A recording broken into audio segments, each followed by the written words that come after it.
Welcome everyone. Sound. Wait here. Can you hear? Yes, Swamiji. Okay. Yes, we can. Yeah, okay, fine. Okay. Please, thank you. Okay. Welcome everyone to the continuation of the discussion on the foundational texts of Indian philosophy. If you're unable to watch the discourse live, the meeting will be recorded and will be posted to YouTube afterwards, where you can watch it there afterwards. There will be a Q&A session at the end of the discourse. During the discourse, please keep yourself on mute to minimize disturbance. At the end of the session, during the Q&A session, please use the raise hand feature if you have a question and to maintain the queue. Otherwise, please keep yourself muted. Thank you very much.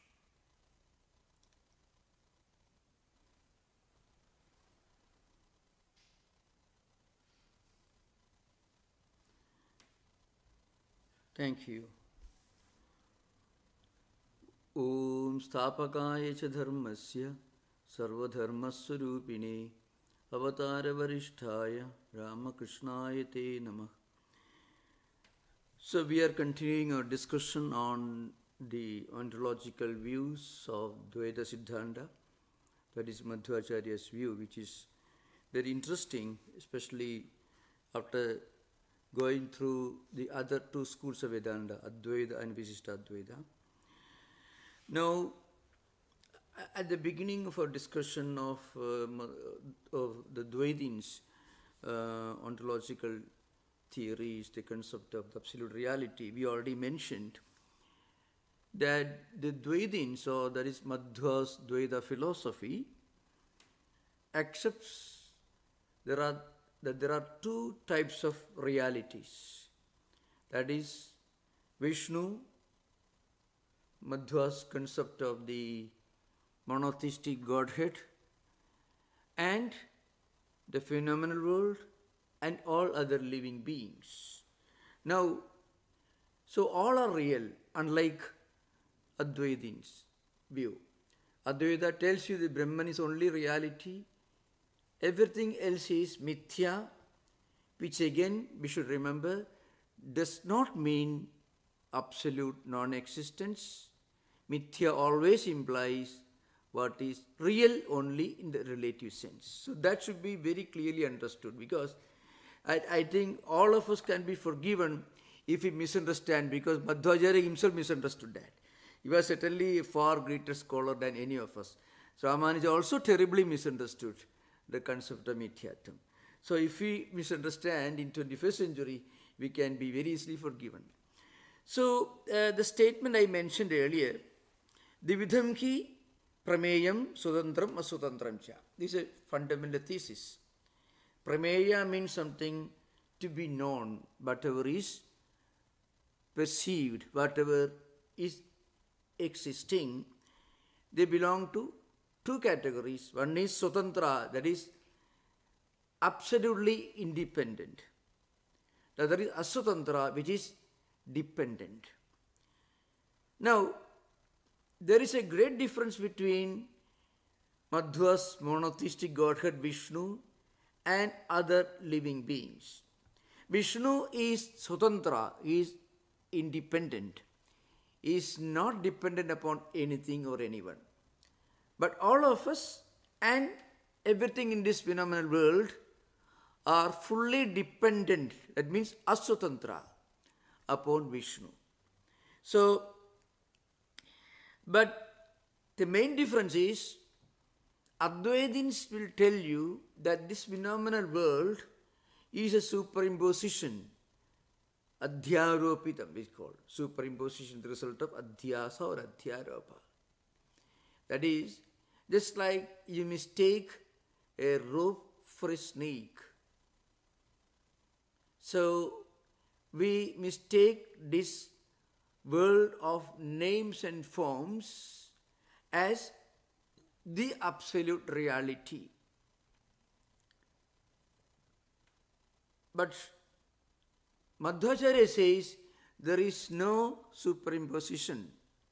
everything in this world as such real, but they are dependent on Vishnu. So Vishnu is the only dependent entity, Swatantra, but this world and different living beings, different independent souls are aswatantra or dependent. So again, he says it's called anadhyaropidam. It means this world and everything is as such real. In a way, it is true in the relative sense, only in the relative sense. Suppose you have mistaken a rope for a snake, and it takes half an hour for you to bring a flashlight in your room. And on the way, when you're walking to your room, you may hit against a pillar. You may get injured. You may even go to Kaiser Hospital. And then, so when you're staying 3 days in the hospital, during that time, for you, this rope is a snake. Because what you mistook, the rope, what you thought was the snake is actually a rope that, so far as you are concerned, it becomes a rope only when you bring flashlight and when you remove darkness from the room, then it is not snake, it is rope. But it may take 3 days for you to get back from the hospital because you are running for a flashlight. For 3 days, it is snake only. Where? In your mind. That's the idea behind. So, Shankaracharya's thesis is, it was a rope whether you use a flashlight or not, whether you mistake it for a snake or not, whether you mistake it for a snake and without verifying you go away, still it is a rope only. But Madhvacharya says, when we are under the delusion that it is a snake, for that time being it is a snake, so it is not superimposition. I mentioned earlier, Nama Rupa, for example, the same gold manifesting as different ornaments, rings and necklaces and so on. You wear a necklace on your neck, you wear a ring on your finger, or some other ornaments you may wear somewhere. Maybe the British king will wear his crown on his head. So the same gold, maybe. I mean, just giving an example.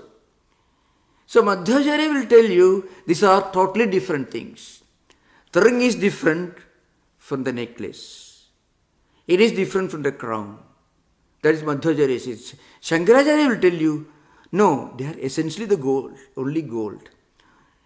Gold manifesting Nama Rupa, name and form as ring you put in your finger, manifesting as necklace you wear on your neck, manifesting as crown you wear on your head. That is what Shankaracharya will tell you, the same gold. So, that's an important thing. So, you are superimposing the shape of a necklace on gold, because the goldsmith turned that gold into the form of a necklace. So, but then you melt it, it loses its form, rupa disappears, and you don't call it necklace any longer, nama also disappears. So like that, Brahman alone exists. We are superimposing nama and rupa on Brahman, so we misunderstand this world as an absolute ontological reality. You have to remember, Madhvacharya will not agree with you if you say that it is the Paramarthika Satta, absolute reality. Transcendental reality is Brahman. Vyavaharika Satta, empirical reality is the world. He doesn't accept that. He says only one reality. Brahman is real, Vishnu is real, this pot also is real. The only difference is the pot is dependent, Vishnu is independent. Vishnu is the name that Madhvacharya gives to his concept of monotheistic Godhead. So this is an interesting. Now we are again to do justice to the original title of the lecture series. the foundational text of Indian philosophy, I'm coming to a very, very important, somewhat technical book. It's an extremely complicated book. It's called Nyaya Sudha. Nyaya Sudha is a commentary by Jayatirtha, who was a great follower of Madhvacharya, who is known as a great writer who wrote voluminous volumes, commentaries on Madhvacharya's books. So it is a commentary on one of Madhvacharya's well-known book that is called Brahma Sutra Anuvyakyanam. So he wrote many books. He wrote many highly super dialectical works like Upadhi Khandana, Mayavada Khandana, Jagat Mithyattvada Khandana, like that refutation of the idea the world is mithya, refutation of the concept of Maya, all that he has written. But one very, very important foundational book that he wrote was Anuvyakyanam on Brahma Sutra. And his great follower, who is a great saint and great scholar and writer, a prolific writer, Jayatirtha, he wrote this well-known book, Nyaya Sudha. So he says, Sarvanyapihi Vedanta Vakyani Asankheya Kalyana Gunagaram Sagala Dosha Gandha Vidhuram Ekarupameva Param Brahma. The language will get more and more complex as we proceed, but I can translate in English and elaborate it. So what he's saying is Sarvanyapi Vedanta Vakyani. Vedanta here means Upanishads. So all the important statements from the Upanishad literature, without any exception, Asankheya Kalyana Gunagaram Sagala Dosha Gandha Viduram Ekarupameva Param Brahma. They all pratipadayanti. So all these important Upanishads, Vedantic statements, they speak of the glory of Brahman, greatness of Brahman, that is Vishnu. Asankheya Kalyana Gunakaram means it is the repository or the abode of infinite qualities, greatness, perfections, attributes, and so on. And totally free from anything that is negative, totally free from any imperfection. Here we have to remember, in some ways, the Madhva and Ramanuja systems of philosophy, you find that they depict an idea of Godhead in some ways similar to the views of the Abrahamic traditional faith systems, Abrahamic traditions. That is, God is the repository of all conceivable attributes, qualities, and perfections. Zero negativity, all positive. Now, again, this is possible only where there is a kind of duality. Because when you portray God as the repository, as abode of Asankheya Kalyana Guna Agaram. So, it is the repository or the abode, the place where you live, of all higher attributes and qualities. Then how do you explain the other side of the reality? Because we find in this world many things which are not good.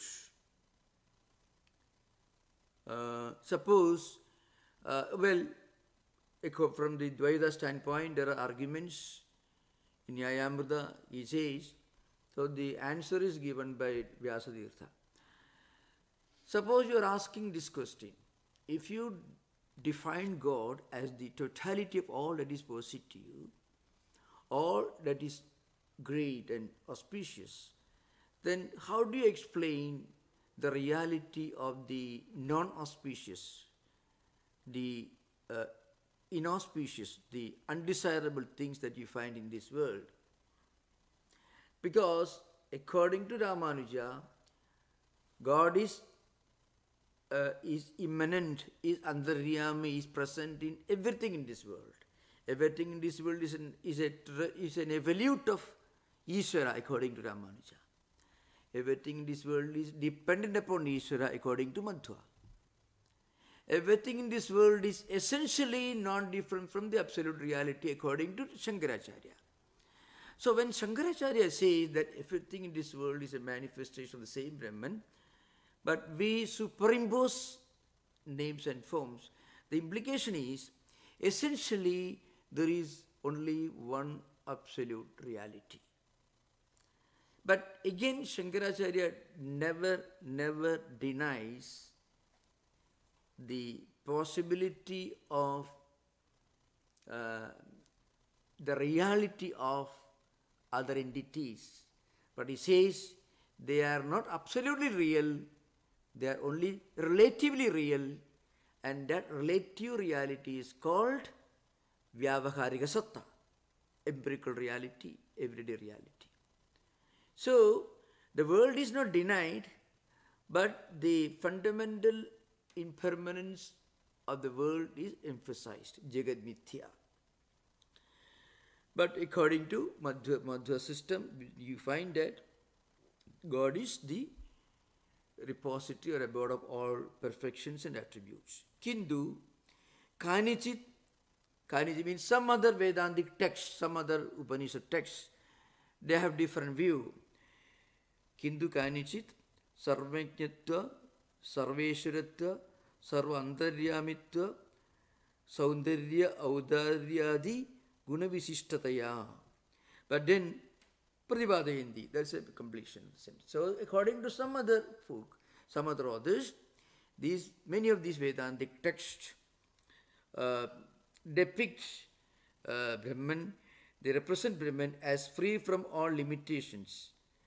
You can find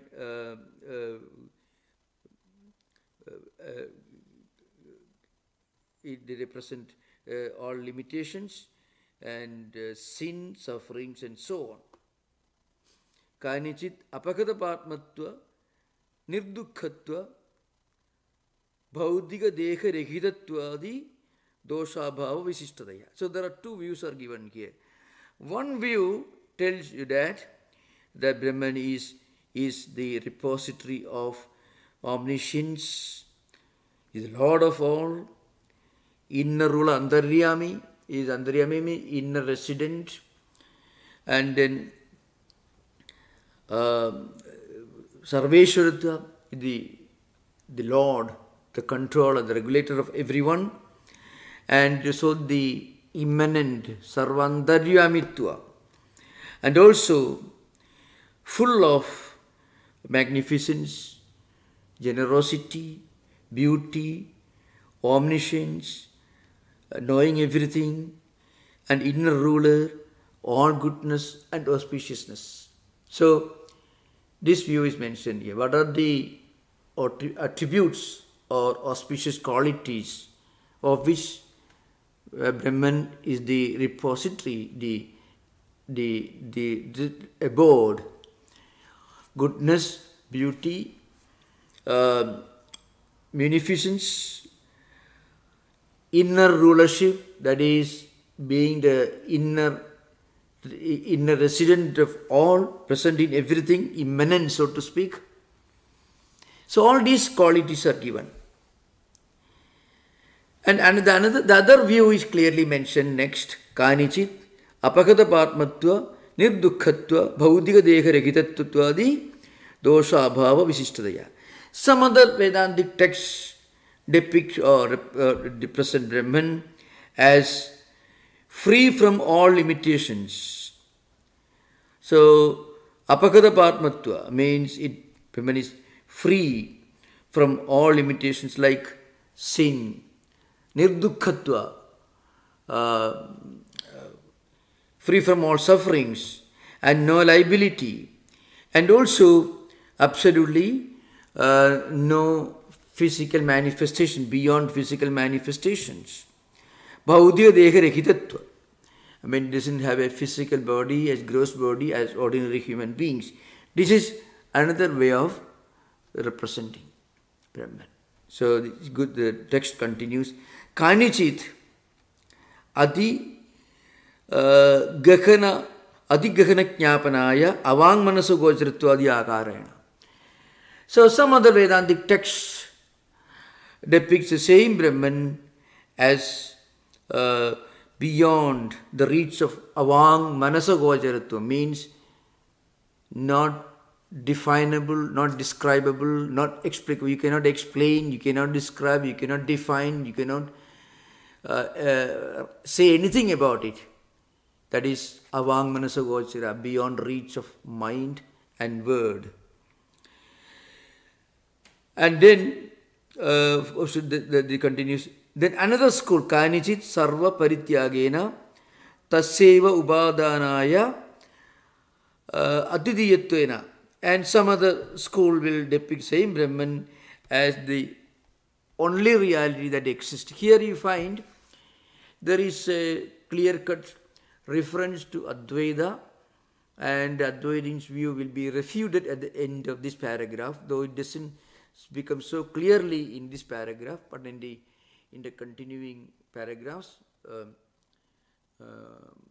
Jayatirtha emphasizes that some people taking the Vedantic texts, Upanishad statements, they try to bring in artificially, without any justification, kind of sophistry. They want to bring in the idea of superimposition. They want to bring in the idea of mithyatvam, maya, and also they want to they want to explain the absolute reality in terms of different levels of the real. That is, Paramarthika, the highest transcendental reality, Vyavaharika, the empirical reality, and then the intellectual reality as an ideal. For example, in the example that we gave earlier, the Jew is the reality, the superimposition of Sarpa, the rope is the reality, the snake is actually Pratibhasika, it is conceived in mind, but the Rajju itself, Rajju means the rope, and entire empirical things constitute only the empirical reality, and absolute reality can never be perceived. In Madhva system, if you perceive anything, if you get any pratiti, when you see something with your eyes, your mind, and you try to explain it, for that very reason it is real, but not independent. It is asutantra, but it is satta. I mean, it is real, but it is not sutantra. In the sense, everything in this world, different jivas and also different empirical objects, they are real, but they are not independent. Brahman, which according to Madhvacharya means Vishnu, is the only entity that is both Swatantra and also Satta. Is real but also independent.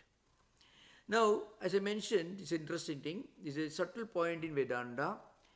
If you perceive anything with your eyes, suppose you see a chair, you see a river, you see a car, whatever you see or whatever you perceive using different senses of perception like eyes, ears, sense of touch, sense of smell, sense of taste. And you perceive different objects using these five senses and mind. For that very reason, Advaita tells you it is not absolutely real. So whatever you perceive empirically, for the very reason that you perceive it empirically, it is not absolutely real. So if you see a tree, it means you have perceived it. For that very reason, the tree is not Paramarthika Satta. It is only Vyavaharika Satta. It is only empirically real. It is only empirical reality. It is not transcendental reality, because the transcendental reality cannot be seen with eyes, cannot be thought of with your mind, cannot be touched with your sense of touch, cannot be tasted, cannot be smelled. You cannot perceive it using your mind and 5 senses of perception. If you say, I have seen Brahman, it only means you don't know what Brahman is. But you don't even know that Brahman cannot be seen. That's important thing. So that is Advaita say. Madhvacharya will tell you that if you have perceived anything, for that very reason, it is real. It is absolutely real. I mentioned this, you have to keep in mind. According to Madhvacharya, if there are 10,000 mud pots in front of you, he will tell you every mud pot is essentially, fundamentally different from every other mud pot. Shankaracharya will tell you it is only mud which has taken different nama, rupa, different names and forms. Madhvacharya will tell you, no, totally different. Actually, there are some schools in Indian philosophy. It's called Nyaya Vaiseshika. Some of them will tell you that every new product is essentially different from its cause. For example, this philosophy is called Arambhavada. They will tell you, if you weave a cloth from thread, the cloth has nothing to do with the thread. It has nothing to do with the Upadana Karana, it is called. That is the Sanskrit name. Material cause. Suppose you have produced a mud pot, the Nyayikas and Vaisheshikas, the Arambhavadins, those who believe that every effect is a new product, is called Asatkaryavada. The opposite of Satkaryavada is Asatkaryavada. It means they believe in Arambhavada. So every mud pot is something new. It doesn't have any connection with the material cause. That's what they will tell you. Madhvacharya doesn't mention that in such an emphatic language, but he says that everything in this world is different from everything else. Panchabheda Siddhanta we discussed earlier. And he continues, Sarva Parityagena Tasseva Upadanaya Advaita Diyatena. I mentioned. Kanichit Sarvasatta Pradedi Pravritti Nimittada Pradipatyartham Sarvatmagatvena Ityevam Adena Aneka Prakarehi Paramapurusham Bodhayanti Tato Vyagulada Buddhayu Guru Sampradaya Vikalaha Sarvatrabi Ekarupadam Ananusandhana Vedam Chintanti. There is a charge. He says they are actually introducing artificial distinctions. No real, artificial distinctions. I mean, Pradibhasika, Vyavaharika, Paramarthika. All these are not so well, not so clearly veiled accusations leveled against Advaita. They will tell you that Advaitins, trying to explain many of these Vedantic texts, they are bringing these new ideas because they are not able to understand the central unity of Vedic teaching, that is the multiplicity of interconnected approaches. There are multiple things, multiple entities. It's a dualistic philosophy. There are so many entities, but they are not able to see the interconnectedness. They are not able to see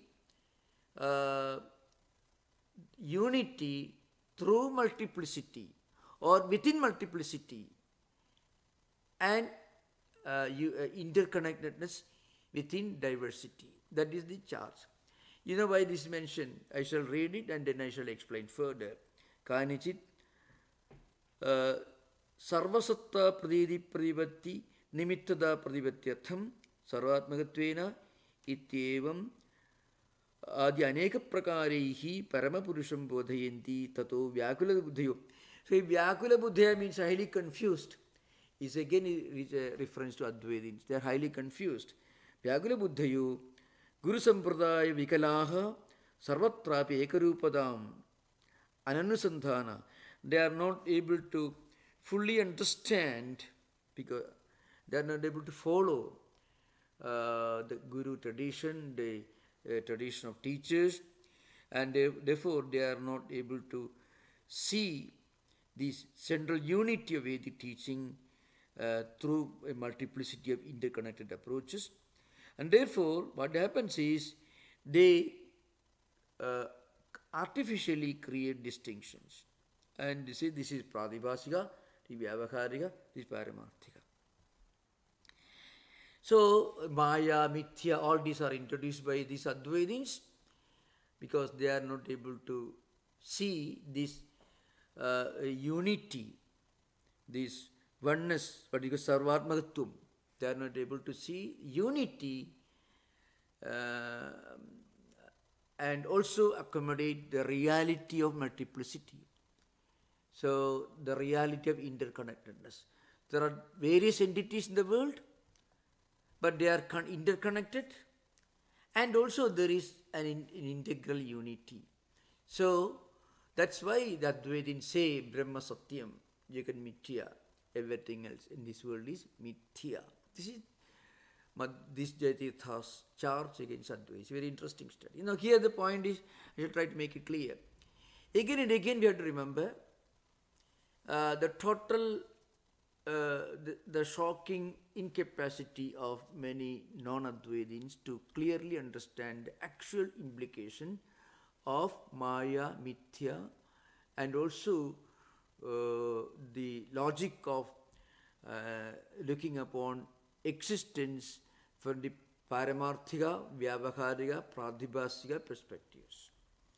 So, again you have to remember, Advaitins tell you that there is one reality which is Paramarthika, the supreme, the absolute, the unchanging, that cannot be defined, that cannot be explained, that can only be experienced as an inner mystical spiritual experience. That is why this Vidya, Brahma Vidya is Anubhava Ega Vidya. It can only be understood through one's own inner experience. And when you experience that, you understand the truth, then you don't reject the world, but you look at the world from a higher perspective. The world is there, the world is changing. Because it is changing, it is not eternal. So, what is unchanging alone can be called eternal, Paramarthika Satta. So, the real criteria that Advaitins employ to distinguish the Paramarthika from Vyavaharika is not always understood. According to Madhvacharya system, there is no such thing as Vyavaharika, Paramarthika distinction. Everything is either Paramarthika or Vyavaharika, this idea. Because so as reality concerned, the ontological existence is concerned, everything in this world is existing. The only difference is Vishnu is independent, everything else in this world is dependent, aswatantra. That's the only difference. Now we are coming to subject. Now, frequently they consider Shankaracharya's system as a kind of reckless monism. That means because they accuse Advaitins of looking at the entire panorama of creation, the whole creation as some kind of a illusion. That is also another problem. Mithya is frequently translated as illusion. I mentioned during the session on Advaita, we had about 43 sessions, that Maya or Mithya were wrongly translated into the English word illusion by the early translators, and the credit for correcting this wrong translation goes to Swami Vivekananda, who in his Jnana Yoga lectures in London emphasized the point that Maya does not mean illusion. Illusion can be just a false vision that you see. Illusion can be the result of psychological disorder, or it can be, for example, you may mistake something is existing where nothing exists. But Maya or Mithya is only mistaking something which is essentially unreal in the absolute sense. It is existing but not real in the absolute sense. You mistake that for the absolute reality. That means a mud pot is mistaken to be an entity without any change. But Advaitins will tell you a mud pot can be crushed into mud, and again from that you may make something else, so it can change. So it is only vyavaharika. So again, of course, there are certain views, Madhvacharya, he wrote some important book on Mahabharata. He says, Sarado Jagada Krishna Adirikto Dinardana. He quotes certain statements from Mahabharata, for example, God is greater than his creation, so God is different from creation. Now, interestingly, I mentioned just now, at the beginning of this session, quoting Jayatirtha's statement, Sarvanebihi Vedanta Vakyani Asankheya Kalyana Gunagaram Sagala Dosha Gandhavidhiram Ekarupameva Param Brahma. I mentioned earlier the quotation from Jayatirtha's Nyaya Sudha, that many of these Upanishadic texts, without any exception, that is Madhvacharya's view, speak of Brahman, speak of the absolute reality Vishnu as a repository, as an abode of all auspicious qualities. Now remember, in Shankaracharya's commentary, at the very beginning, in Bodhgata, I think, or Gita Bhashya, commentary on the Bhagavad Gita, Shankaracharya also makes a statement apparently not unlike this view. Such a Bhagavan, Jnana, Aishwarya, Shakti, Bala, Virya, Tejo, Abhisada, Sampannaka, etc. So, in the Gita commentary, in the Advaita commentary by Shankaracharya, at the very beginning, such a Bhagavan. So, Bhaga is a quality. Knowledge, prosperity, power, strength, vigor, and effulgence, all conceivable qualities. Jnana, Aishwarya, Shakti, Bala, Virya, Tejo, Abhisada, Sampannaka. Shankaracharya himself says, he qualifies Bhagavan. Vishnu, same Vishnu is referred to in the Gita Bhashya. And that Vishnu is endowed with Jnana, Aishwarya, Shakti, Bala, Virya, Teja, all these qualities. Power, auspiciousness, prosperity, strength, and so on. Vigor and all that. The point is, Shankaracharya says, this concept is real, but this is from a relative perspective. When you live in this world, thinking that this world is real, then you should also believe there is somebody who is cause for this world, who has created this world. And that cause, if you define the final cause, the original cause of the universe, as a creator, then you should also attribute to that creator certain important characteristics. You should characterize that creator, God, as being endowed with certain auspicious qualities like power, strength, knowledge, and so on. But as part of your spiritual evolution, when you reach a higher level of spiritual evolution, then when we realize that this absolute reality of God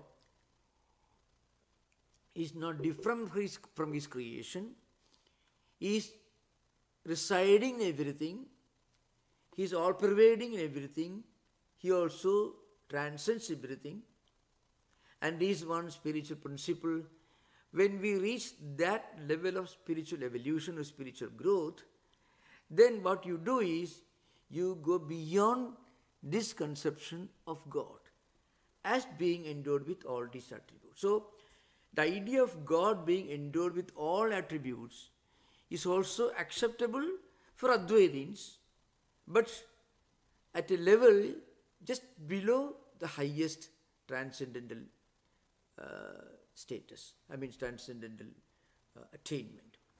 When you reach the highest level of spiritual knowledge, then you don't reject, you never reject the monotheistic created God idea, you only go beyond it. So this is a very important thing. This is a very important thing. Advaita does not reject the monotheistic idea of a creator God, as you find in Ramanuja, Madhva, Vallabha, Nimbarka, Chaitanya and so on, and also in Abrahamic traditions. But Advaita only goes beyond, it does not reject. This is an important thing to remember. So I just casually mentioned this. Now we continue. Now, of course, there are some similarities in certain ways. For example, frequently many Dvaitins also quote certain verses from Advaitic text. This is called Drisya Viveka. According to popular view, it is a work by Shankaracharya, but according to some other later researchers, it is written by one of the Shankaracharya of Sringeri, one of the abbots of Sringeri Much, not Adi Shankaracharya himself. Anyway, it's a well-known book, a small, very small book, Drisya Viveka. Proper understanding, discerning wisdom that you attain by observing, by understanding what the seen and the seer, the perceived and the perceiver. Drishya means what is perceived, what is comprehended, and Drik means drashta, means the one who perceives, the seer. So it's a well-known book. Asti bhadi priyam rupam nama chetyam shapanchakam aditrayam brahmarupam jagadrupam tatodvayam. It is something very interesting to compare some of these well-known books.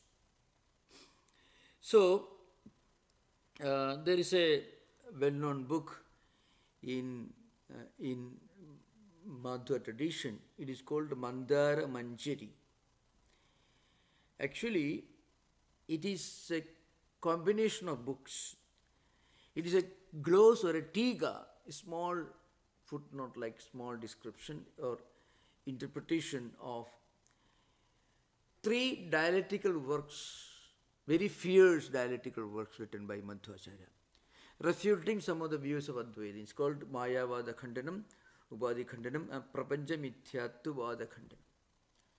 Refutation of the idea of Maya and refutation of the idea that Brahman reflects in the limiting agents Upadhi, and also refutation of the view of refutation of the Advaitin's view that this world is mithya.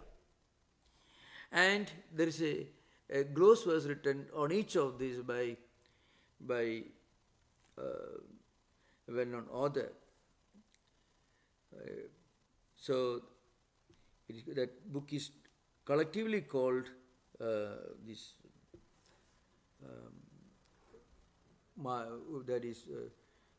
Manjari. It's written by Vyasatirtha, the celebrated author of Nyayamrita, which is arguably the most complex and the most subtle dialectical work in the Dvaita tradition.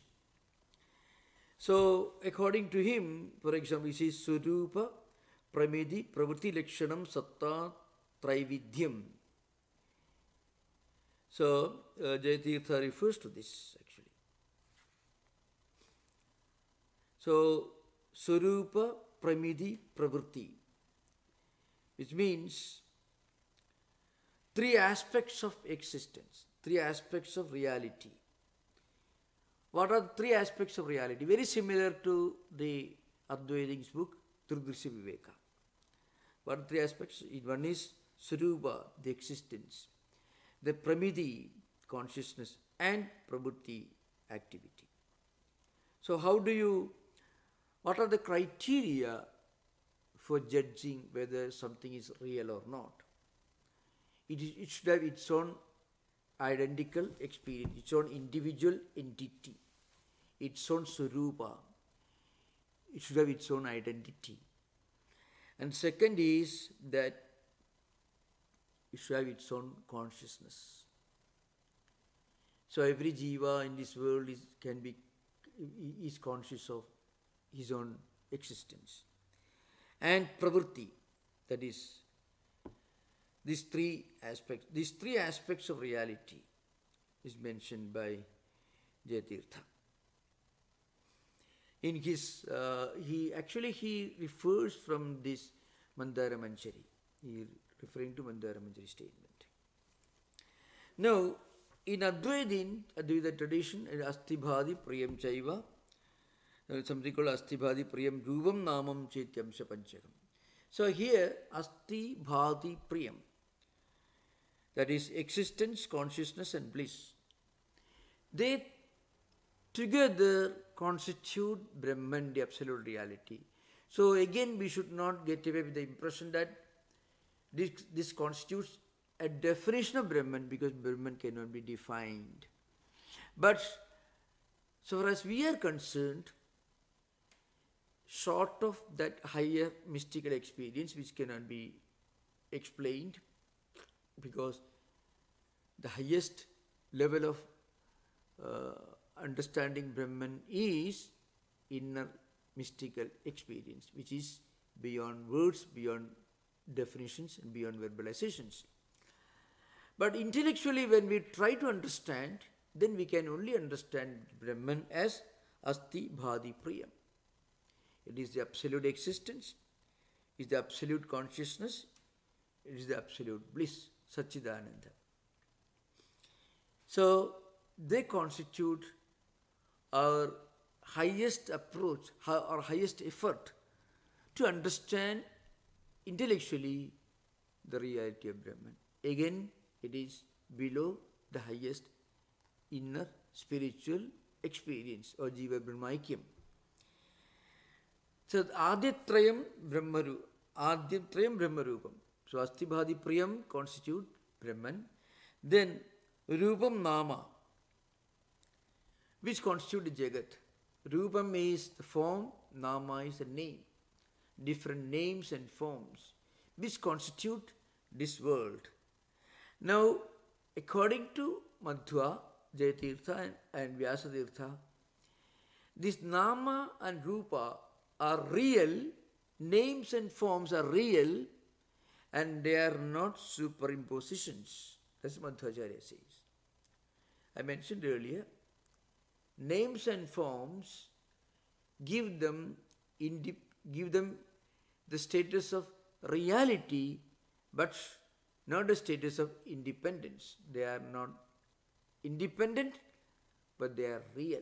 In other words, in Madhvacharya's ontology, everything in this world is real, but everything is not independent. Vishnu alone is independent, Swatantra. Everything else is dependent on Vishnu.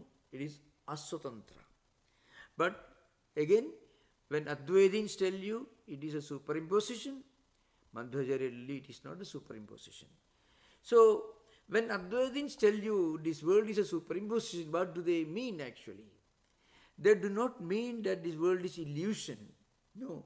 That surprisingly, many English books written both by Indian authors and also authors from outside India, they often use the word illusion to refer to mithya or maya.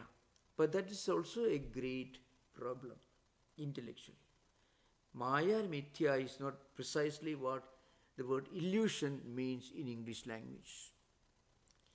Something that we consider to be real in the absolute sense till we recognize that it is not absolutely real. That's the idea behind.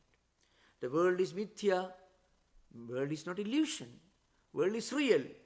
But that status of reality is not on the same level with the highest reality, that's Brahman or Paramarthika Satta. It is only Vyavaharika Satta. So again you have to remember, the Vyavaharika Paramarthika distinction is not recognized by either Ramanuja or Madhvacharya. Therefore, very often the word mithya is often misunderstood and misinterpreted as asat or non-existence. So when Advaitins tell you the world is mithya, very often it is understood that Advaitins tell you the world doesn't exist. That is absolutely wrong. Dvaita doesn't tell you the world does not exist. Not only that, and I want to emphasize this point. In the Buddhist tradition, there is one school of philosophy called, it's called Vijnanavada. Vijnanavada is one of the two idealistic schools of Buddhism which emerged between 2nd century BC and it flourished right up to 5th or 6th century AD. When Shankaracharya had to write his book, he had to refer to all these schools.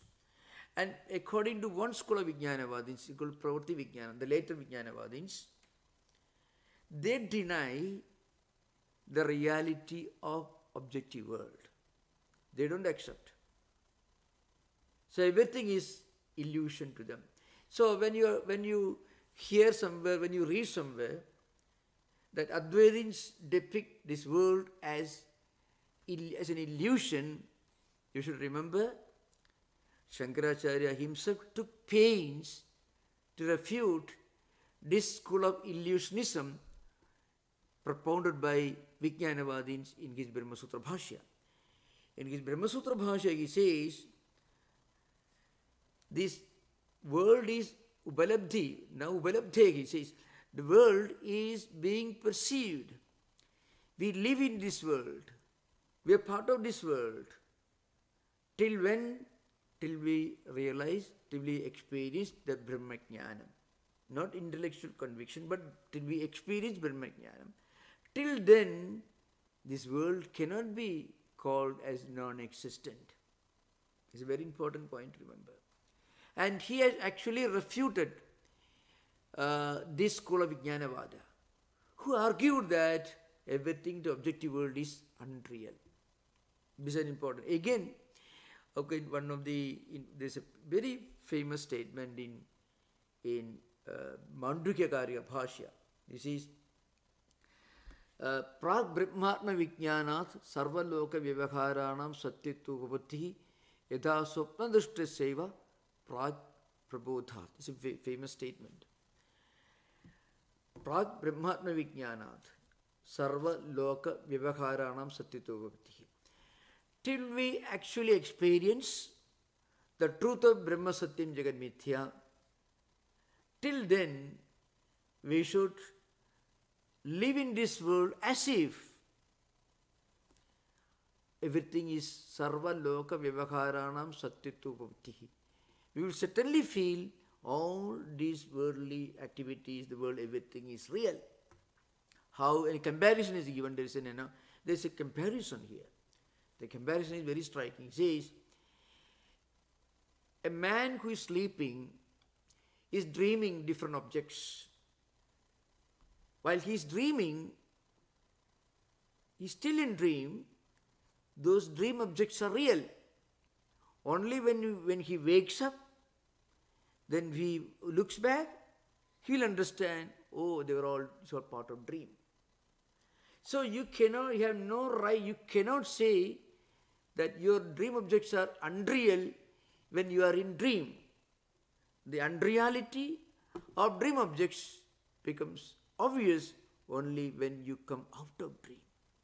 Similarly, when we transcend the empirical realm and when we attain the highest transcendental experience, till then the world is practically real for us. Sarva loka vivakaranam satyatopapatti. All empirical transactions, activities will almost be like real.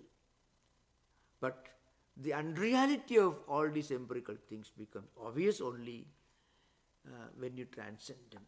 Before that, even as a concept, it has got a great value, no doubt about it, which we discussed in one of my lectures in the Vedanta Society Sunday lecture. That is why Advaita matters. We can see that lecture a few weeks ago. Now we can have interaction. You are most welcome. Thank you. Thank you, Maharaj. Thank you. I just want to confirm my understanding. Hello? Yeah.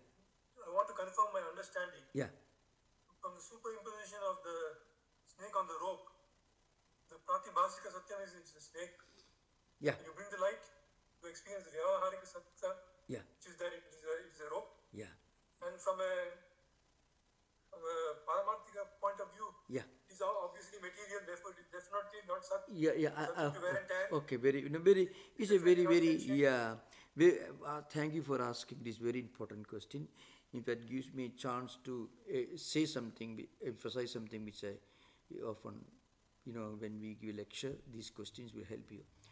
One point to remember is, when we go beyond the Pratibhasika and recognize the higher reality of Vyavaharika, then we go beyond Pratibhasika. When you attain the Paramarthika, then only you go beyond Vyavaharika. So when you reach Vyavaharika level, you cancel, rather the Pratibhasika is cancelled. When you reach the Paramarthika level, then Vyavaharika is cancelled. I can explain focusing on the same example that we are discussing. That is Rajju Sarpabhranti, or the snake rope analogy. Now here, as you mentioned, the snake is only Pratibhasika because it is only an intellectual concept. It's only, the snake exists only in our mind, only in our memory. Smriti Rupa, Adhyasa is Smriti Rupa. Because you have seen the snake in the zoo or in the forest or somewhere. So you superimpose it on something that is very similar in color and shape. So when you bring light, of course, the Pratibhasika is cancelled. And what you are doing is, you understand it is Vyavaharika, the rope. The rope and this world, the cosmos, the galaxies, the stars, everything is within Vyavaharika. So the rope, the room where this is found, the universe, everything is Vyavaharika. When you practice sadhana sadhushta sampatti, spiritual disciplines, through karma yoga, in one life or maybe at the end of several life cycles, when you attain the knowledge of Brahman, at that time only you transcend, you go beyond, or you cancel Vyavaharika. Because at that time you realize Paramarthika. So when you recognize the Vyavaharika, the Pratibhasika is cancelled. When you attain the Paramarthika, the absolute, then Vyavaharika is also cancelled. Not only that, go downward, suppose you think such a thing doesn't exist. Sesavishana, the horns of a hare, it is asat. It is not even a Pratibhasika reality. It is something that cannot be even conceived of. Pratibhasika, the snake, you can conceive because you can think of it because you have seen, the memory is there. But the horns of a hare, you cannot conceive of because the hare can never have horns. But suppose you mistake something as absolutely non-existent, like the horns of a hare, and then you suddenly read in a newspaper such a thing actually exists. Then from asat, from absolute non-existence, you reach the point of intellectual conceivable reality, like snake. So you can see that at the lowest level is the absolute non-existence. At the highest level is the absolute existence, which is Brahman. This idea behind. So it is an absolutely wonderful, very logical, very precise analysis of ontology in world philosophy. This Shankaracharya's concept of Paramarthika, Vyavaharika, Pradipasya, etc. The absolute wonder is, the mystery is, it is so wrongly misrepresented, misunderstood, and then you can find so many arguments. So it is surprising for everyone, but you have to remember, you may ask this question, why Vyasatirtha wrote this Mayavada Khandanam, Prapancha Mithyattvada Khandanam, etc. Why did he take cudgels against all this? The reason is, in those days, you have to remember, philosophical schools were not purely philosophical schools. They have become cults. So when you are part of a cult, you don't philosophically, logically analyze the philosophy that your cult is projecting. You are born to defend it, no matter what it is. It's almost like a political ideology in modern times. So when you actually, after a thorough understanding of Advaita, you're simply shocked and surprised. Why at all did Ramanuja write all this? So Madhvacharya and many others. Maya doesn't mean illusion, according to Advaita. But they always write as if Maya is illusion. Remember. So, Mithyatvam. That's again highly misunderstood. See, I can give one quotation in the Mithyatvam. Pratipanna ubadho traikalika nisheta pradiyogitvam va mithyatvam. There are 5 important definitions referred to in Dvaita Siddhi, and actually there were these definitions of Mithyatvam written, projected by Advaitins, were refuted by Vyasatirtha in Nyayamrita and were defended by Madhusudana Saraswati and Dvaita Siddhi. And the first one is Panchapadika, a book written by Padmapada. Panchapadika is a well-known book written by Padmapada on Brahma Sutras.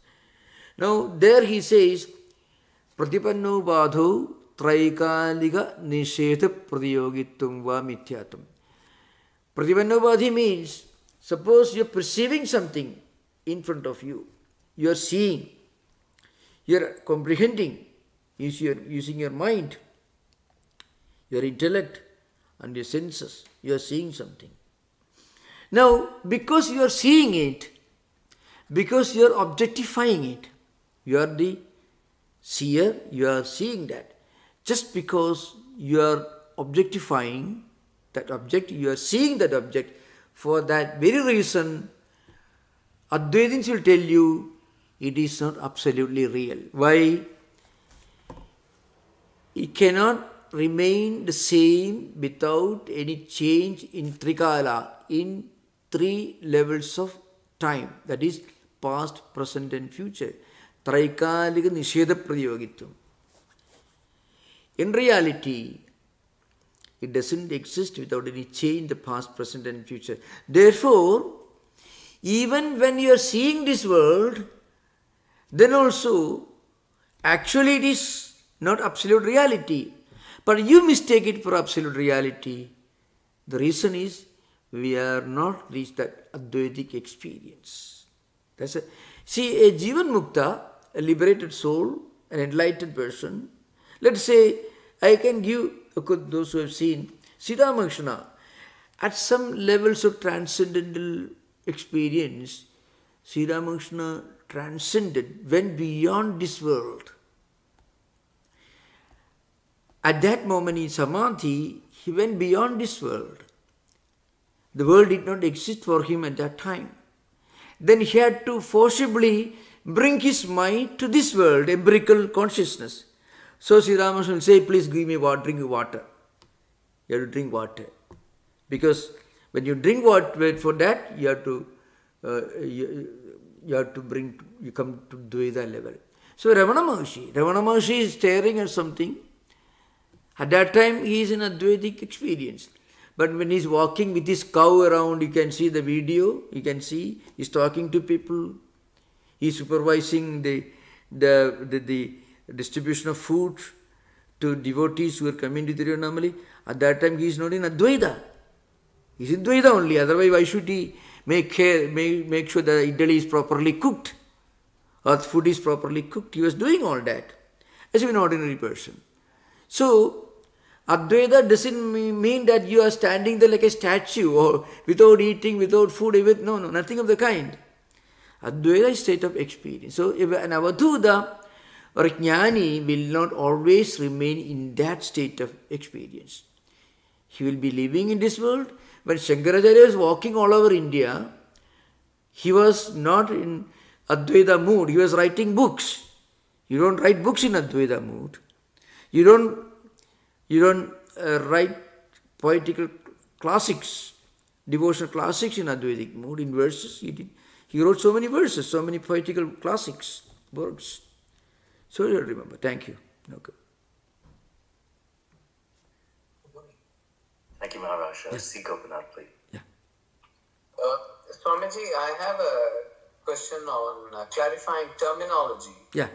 You mentioned that Madhvacharya considers Vishnu as the supreme. Yeah. In Madhvacharya's writings, does he make a distinction between Vishnu and Brahman? Or does he consider them as synonymous? No. He doesn't make any distinction. For him, Brahman, when he uses the Brahman, Vishnu is implied here. Okay. Yeah. So he considers them synonymous. Yeah, synonymous. Because in Advaita, you were talking about that is true. one level higher. That's true. In Ramanuja system also, the word Brahman is used in the sense that he means the highest absolute reality. In that sense, the word Brahman is used there. But not the Brahman as understood by Advaitins.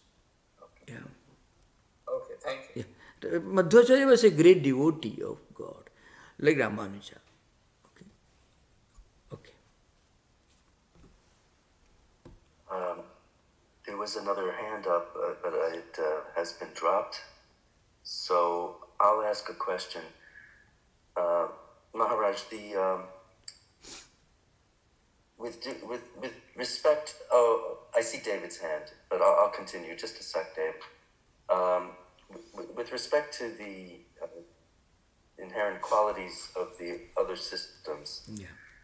and without taking too much to heart the attempted refutations of Advaita Vedanta, is there a it's actually a David type question.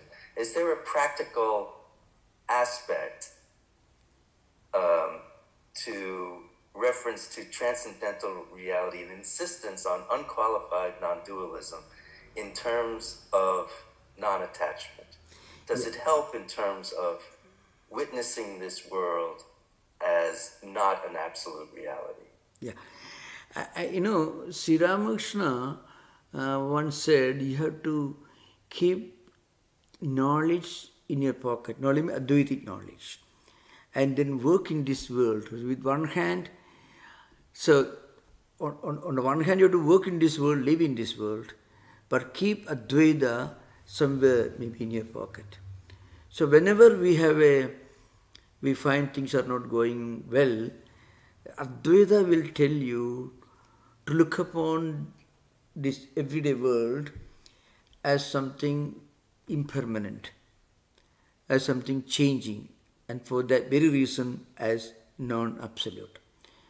So in actual practice, we face problems in this world, whether it is health problem, losing money when banks collapse, stock markets collapse, or when near and dear ones goes away, whatever it is, any different kinds of challenges and problems. So when the worry becomes too intense, you can use this common sense, which actually manifests an expression of Advaita. Everything is bound to change. Everything in this world is, by its very nature, impermanent. So nothing is permanent in this world. It's a simple common sense. And actually today I was discussing Buddhism, Buddha's Four Noble Truths, and also his middle path, means 8 disciplines, Buddha's on mindfulness, Satipatthana Sutta. It's a Pali work, Mahasatipatthana Sutta, which is a much bigger one. So he actually, when you are aware of something and also you are detached, but you are aware.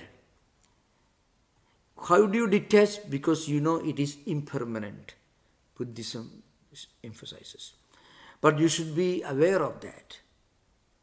So awareness, that is smriti, and of course detachment.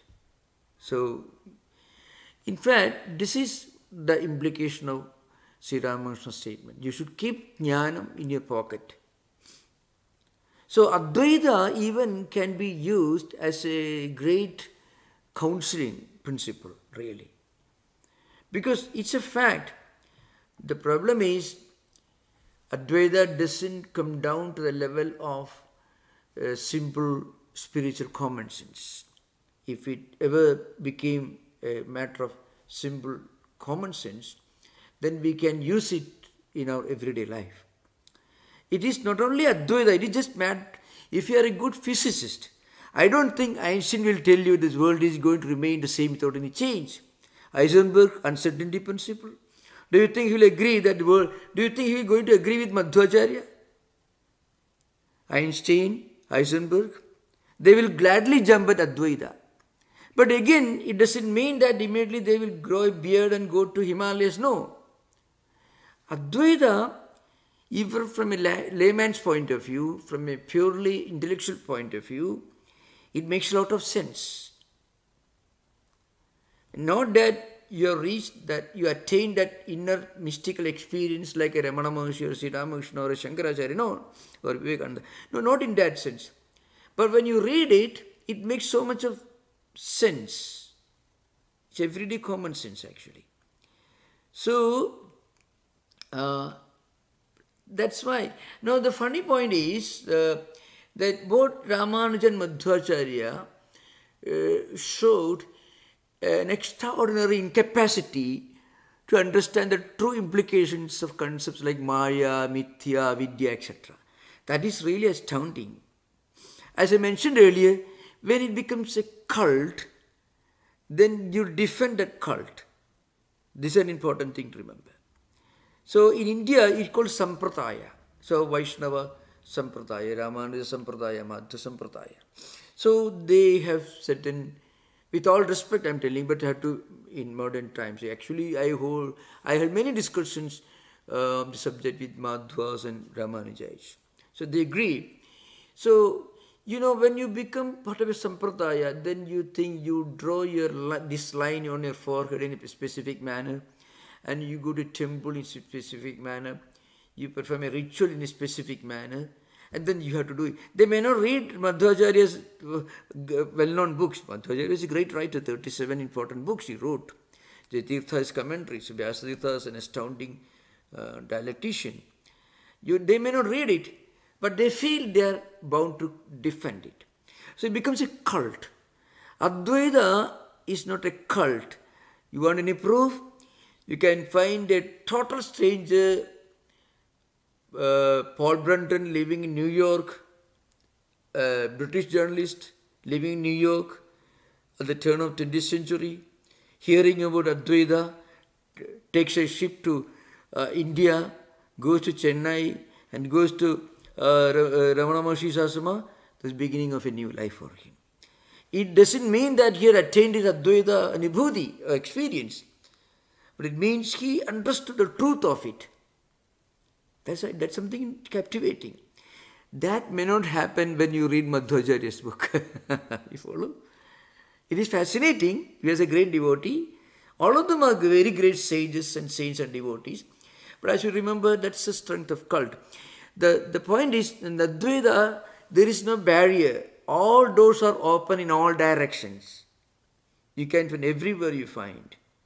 Because Dvaita is talking about some supreme reality that makes you feel humanity is one.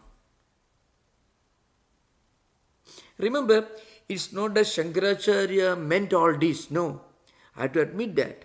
Shankaracharya really only 32 years. And in the midst of what all he did, 10 monastic orders, 4 monasteries in 4 distant corners of India, installed temples, consecrated temples, wrote magnificent spiritual poetry, argued with the greatest pundits of those days all over India, travelled all over Indian subcontinent 4 times, and founded 10 monastic orders, all this, and wrote the greatest philosophical classics in Sanskrit language, all in 32 years. So he did not mean that one day, he did not anticipate one day one Protestant will be attracted by Advaita and go to India, or Paul Deussen for that matter. No. The point is, Advaita is something that makes you feel that it is your own destination. That's what happened to Schopenhauer. Of course, he did not read Shankara's commentaries. He may have read some translations because maybe they did not exist in those days. But Advaita is from Upanishads. So it is our own spiritual journey. Because it's not a cult. It doesn't have closed doors. It's open to everyone. So this fascination, this urge for the universal, for something that unifies, that harmonizes, which is latent in all noble human beings, that's what Advaita captures. That's why, because it is not a cult. That's the idea behind it. Maharaj, sometimes you get the sense that the critics in developing laborious refutations are actually showing great respect for the original. Yeah, true. So thank you. Now, David, please go. Yeah, please.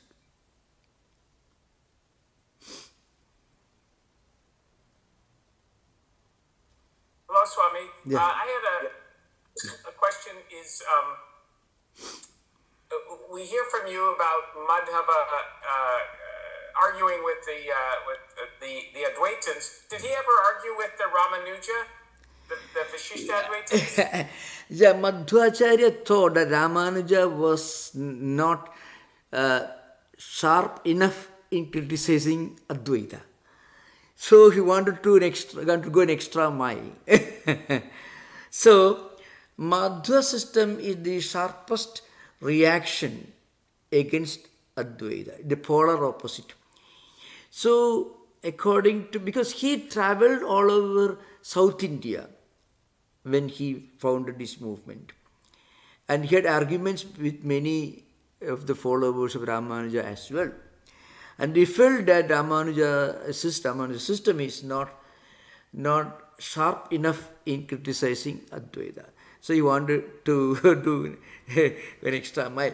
Remember, again I had to remember, they were all great saints. One should never get the wrong impression that they were all great saintly people who practiced non-violence, who practiced spiritual qualities.